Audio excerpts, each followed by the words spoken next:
आज आपण आपल्या सोबत बोलावलेला आहे कुडाळ विधानसभेचे आमदार वैभव नाईक यांना। तर वैभवजी यांना आपण आमंत्रित करूयात आपल्या आजच्या गेस्ट सेंटरला। वैभवजी, खूप खूप स्वागत आपलं आजच्या 0 आवर मध्ये। मला खरं तर महत्त्वाचा प्रश्न हा विचारायचा आहे की महायुतीमध्ये सुरू असलेली जी धुसफूस आहे आणि जो सत्ता संघर्ष पाहायला मिळतोय तो प्रकर्षाने कोकणामधून जास्त जाणवताना पाहायला मिळतोय, हे आपल्याला मान्य आहे का?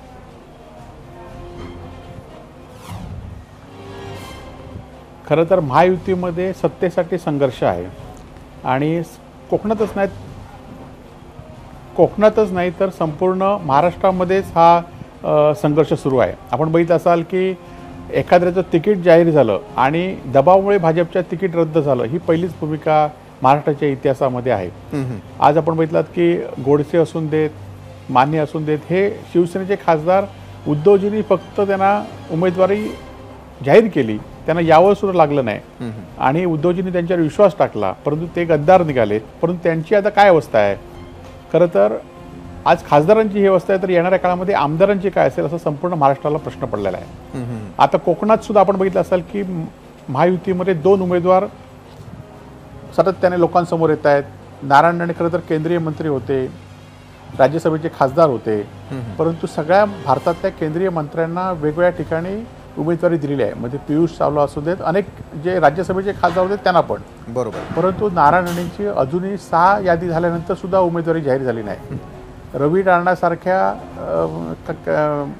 त्याच्या पत्नीची उमेदवारी जाहीर झाली, अनेक लोकांच्या उमेदवारी जाहीर झाल्यात, पण राणेंची उमेदवारी जाहीर झाली नाही। आता एकीकडे राणे किंवा सांगतायत की अजूनही मी इच्छुक आहे, पक्षाने दिलं तर मी लढवणार, परंतु त्यांची पण हिंमत नाही होते की आपली उमेदवारी जाहीर करावी। बरं, दुसरीकडे किरण सामंत आहेत, ते उमेदवार म्हणून इच्छुक आहेत, ते सांगतायत उमेदवारी आहे म्हणून, परंतु काल राणेंनी त्यांना दम दिला होता, आपण सगळ्यांनी बघितलं असाल। कोण किरण सामंत, माझ्या समोर यायला सांगा, आणि रात्रीच त्या किरण सामंतांनी आपली उमेदवारी मागे घेतली। आता सकाळी परत मुख्यमंत्री आणि त्यांच्या भावांमध्ये काय चर्चा झाली आम्हाला माहिती नाही, परंतु परत आता उमेदवारी ते सांगतायत की आपली उमेदवारी आहे। परंतु मी तुम्हाला सांगतो, तुम्ही लिहून ठेवा की या मतदारसंघामध्ये भाजप आणि नारायण राणे उमेदवारी घेणार आहेत। आणि आपण जो सर्वे केला आहे, खरं तर आपल्या सर्वेमध्ये लोकांनी उद्धव ठाकरेंना किती मतं दिली ते आपण आता काही वेळात जाहीर करा, परंतु मला विश्वास आहे की कोकणातील संपूर्ण जनता ही उद्धव बाळासाहेब ठाकरेंबरोबरच आहे। त्यांना ही याआधीसुद्धा गद्दारी आवडली नव्हती, याआधीसुद्धा गद्दारी झाली, जे गद्दार निघाले त्याचा पराभव झालेला होता। वैभवजी, मी त्या मुद्द्याकडे येतो, मात्र आज मला महत्त्वाचा आणखी एक प्रश्न तुम्हाला विचारावासा वाटतो, आणि तो म्हणजे असा की मुख्यमंत्र्यांना होणाऱ्या त्रासापायी शिवतारेंना माघार घ्यावी लागली, आणि आज हेच वाक्य आम्ही ऐकलं उदय सामंतांच्या तोंडूनही। नमतं घ्यावं लागतंय?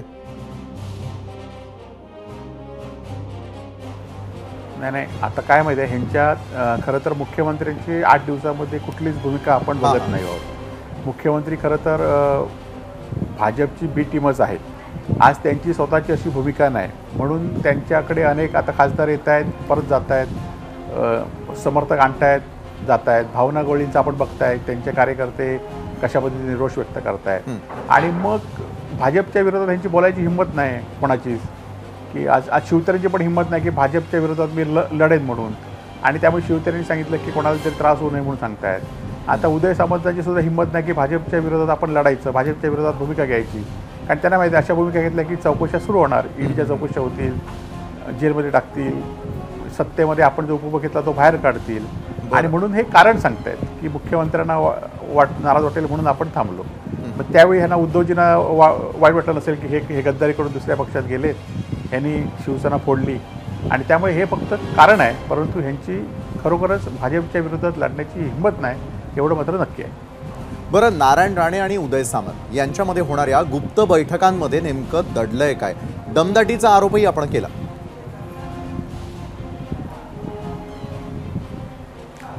दमदाटीचा आरोप मी केला नाही, आपण सगळ्यांनी महाराष्ट्रातल्याने जनतेने बघितलं आहे की कशा पद्धतीने राणेंनी काल दमदाटी केली, आणि कशा पद्धतीने मग उदय सामंतांच्या बंधूंनी उमेदवारी आपली मागे घेतली। हे काय मी बोललो नाही, महाराष्ट्रातली जनतेने बघली, मी फक्त त्याला वाचा फोडली।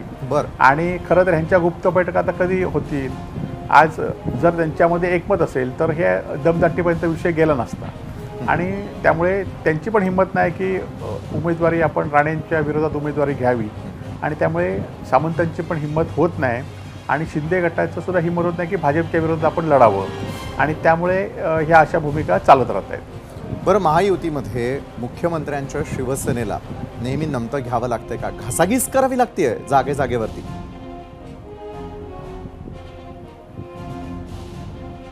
आता खरं तर महायुतीमध्ये मुख्यमंत्र्यांना मोठा वाटा होताच. 13 खासदार एका पक्षाचे दुसऱ्या पक्षात गेले.